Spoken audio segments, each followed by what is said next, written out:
So much, Julie, and everyone also who's already making a comment there. Siyamthanda kakhulu on Gaga CFM. Tulani, over to you, sir.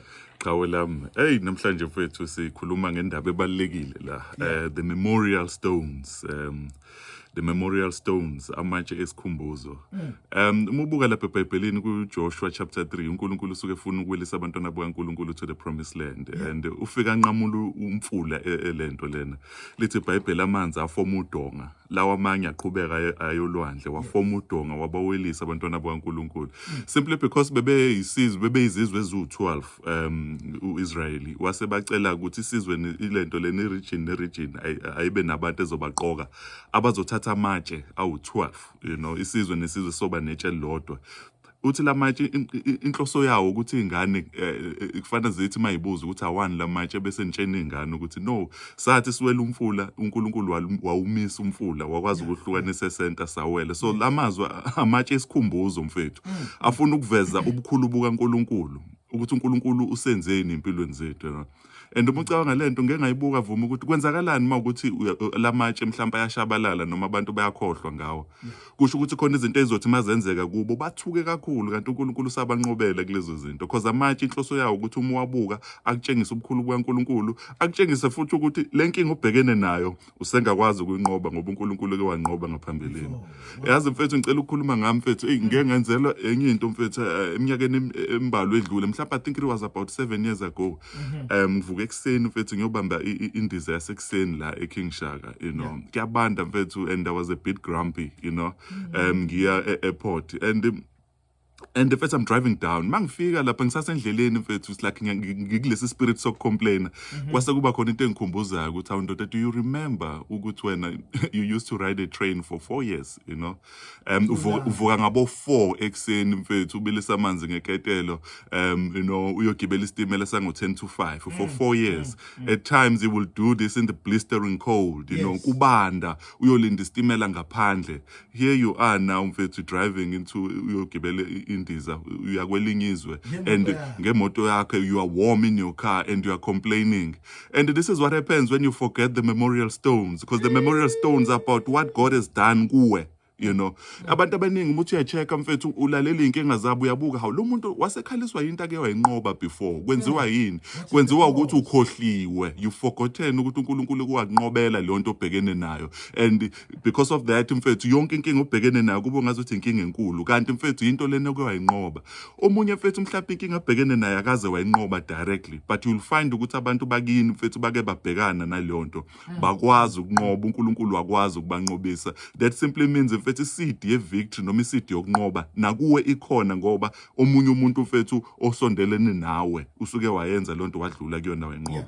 Yazi last week mfethu ngeke ngafonela uma when I was preparing for this thing because umama mfethu used to wake up ngabo 3:30. I remember thinking ngangifunda primary noma ngenza standard 6 evuka mfethu ngabo 3:30 ngo4 kwakufika uauntie amlande mfethu beyolima emobeni mfethu beyohlakula umoba, and mfethu babefike bawalke for about an hour from la sasihlala khona beyolinda ugandaganda owavulekile ngemuva uzohlala kugandaganda uthi umabe beqala ukulima mfethu ukuhlakula ngabo 6 emobeni uthi Liana alini kusebusika ufana bahambe mfethu baye kuleyo ndawo uthi babefike babase amakhasi omoba mfethu to warm themselves up, if uma wami mfethu umuntu osifazana wayekwazi ukuvuka ngabo 3:30 yini mfethu ezomhlula mina ukuthi mawukuthi khona la ngidingakala khona mfethu ngizohamba ngemoto yami mfethu ngizovuka ekuseni mfethu ngidle ngene eshaweni ngilungisa yini mfethu ezongihlula. And abanye abantu mfethu yabalimaza lento because ama memorial stones kwenza ukuthi ama generations azobuza ukuthi wow uNkulunkulu if uNkulunkulu did that with our forefathers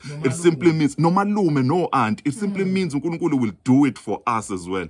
God is doing it mfethu. You need to go back khuluma nabantu bakini mfethu ubuza ama victories abo you will realize ukuthi mfethu whatever that you are faced with it has been conquered before. It's not a new monster mfethu that you are faced with mfethu, This is what I want people to understand today mfethu, go back. Yazi abanye bethu mfethu we complain ukuthi siyo attend ama business meeting early in the morning, umuntu uyaphuma mfethu usemotweni yakho mfethu khona umuntu ohamba ngabo 4 ekseni mfethu, yazi kwabo 4 ekseni kuyabanda mfethu. Remember mfethu ama victories and what God has done through you. Sengiconclude mfethu, khona istory esibhlungu mfethu, khona insizwa eshaka bukabi ngesibhakela mfethu yabo.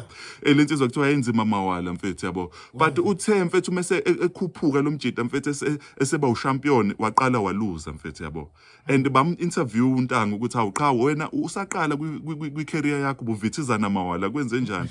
Waseyasho uthi yazi mfethu ngisaqala icareer ngangilala phansi on the floor, you know. So it used to be easy for me ukuye gymini ngoba ngangilala on the floor. The floor was not comfortable. But ngithe mangiba uchampion lento lena a champion ngalala embhedeni omkhulu mfethu, and it was warm in my room. Abanye abantu mfethu ama victories abo bashawa ukuthi mfethu uNkulunkulu uthe mekususa from poverty to indawo enkulu wasuba comfortable with the glitters of this world. Wakhohlwa mfethu uthi uNkulunkulu kwakunqobisa wena ubekuvusa uNkulunkulu ngabo 3 mfethu, you know. And right now mfethu khona abantu abahlala emzini emkhulu usuyahluleka ukusubmit i-report on time, but when you used to study ngekhandlela mfethu yabo usubmit mfethu ama assignments manje mfethu unakho konke, you know. And you need to go back those memorial stones mfethu, look at the problem you are faced with.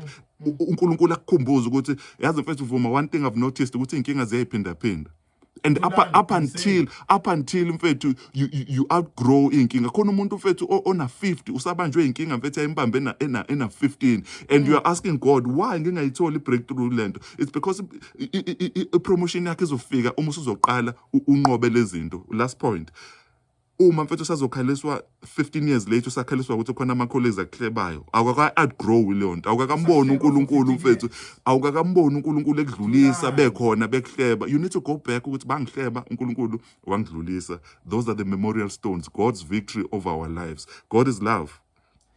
Bangihleba, and they have been hlebering me seku 15 years. Yeah, that's a thing. Angiboni ukuthi ukuhleba kwabo akwenzi lutho. That's a thing. Ama victories love. Mfowethu. Tulani kume. Tulani kume. Send me a voice note.